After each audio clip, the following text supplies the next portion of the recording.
Dahil sa modernong panahong ating ginagalawan at sa paglaganap ng mga sari-saring katang-isip ng tao, may mga katotohanan dito sa mundo ang napapalitan na. Inaakala ng marami na sa pelikula at mga fairy tales lamang nag-uusap o nagsasalita ang mga nilalang tulad ng mga puno at halaman at iba pang mga creatures. Ayon sa isang article sa www.discovermagazine.com dated April 1, 2002, sa isang eksperimento na isinagawa sa Great Basin Desert of southwestern Utah tungkol sa mga tobacco plants doon.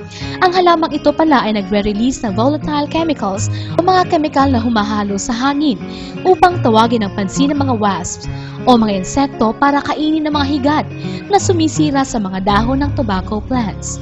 Sa makatwid, kahit hindi naririnig ng tao, lumalabas na nakikipag-usap ang halaman ng tobacco sa mga insekto sa pamamagitan ng volatile chemicals upang patayin ang mga higad na umuubos ng mga dahon nito. Gayun din ang mga puno ay may paraan din ng komunikasyon o pakikipag-ugnayan sa kanilang kapwa-puno. Sa isang artikulong nailimbag sa website ng www.sciencefrontiers.com, ang mga puno ng akasya, kapag may nanginginain sa mga dahon nito, ay nagbibigay hudyat o signal sa kanyang kapwa akasya sa pamamagitan ng pagre-release ng ethylene sa hangin na umaabot hanggang sa 50 yarda. Bilang paghahanda, kapag natanggap na ang signal na ito, ang mga dahon ng puno ng akasya ay nagproproduce ng malaking amount ng chemical na tinatawag na tannin na maaaring ikamatay. Gayun din naman ang iba pang mga nilalang na hindi mo akalaing pinanggagalingan ng sound waves o tunog. Ang mga bituin at iba pang bagay na nasa kalawakan sa karaniwang pangmalas ng tao ay nagbibigay tanglaw lamang sa gabi.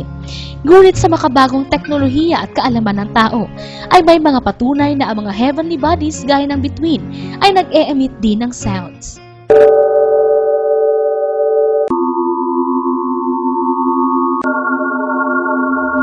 Astig, hindi ba mga kabred?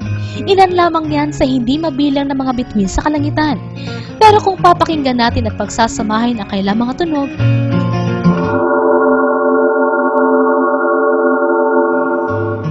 isang musika mula sa kalawakan. Siyempre, bukod pa ito sa mga musika ng kalikasan na ating napakikinggan tulad ng huni ng ibon, lagaslas ng tubig sa batis, langit-ngit ng kawayan, pagaspas ng mga dahon ng punong kahoy, ang alon ng dagat, at higit sa lahat, ang awit ng mga taong tumatanaw ng utang na loob sa Diyos.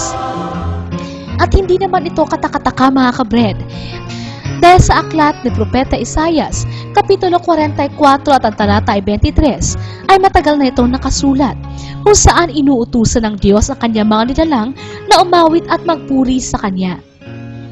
Magsiawit o kayong mga langit, sapagkat nilikha ng Panginoon. Kayo'y magsihiyaw, mga lalong mababang bahagi ng lupa. Kayo'y magbiglang magsiawit, kayong mga bundok o gubat at bawat punong kahoy na nandiyan, sapagkat tinubos ng Panginoon ang Jacob at magpapakaluwalhati sa Israel. Ito ay isa namang patunay kung gaano ka-scientific ang Biblia.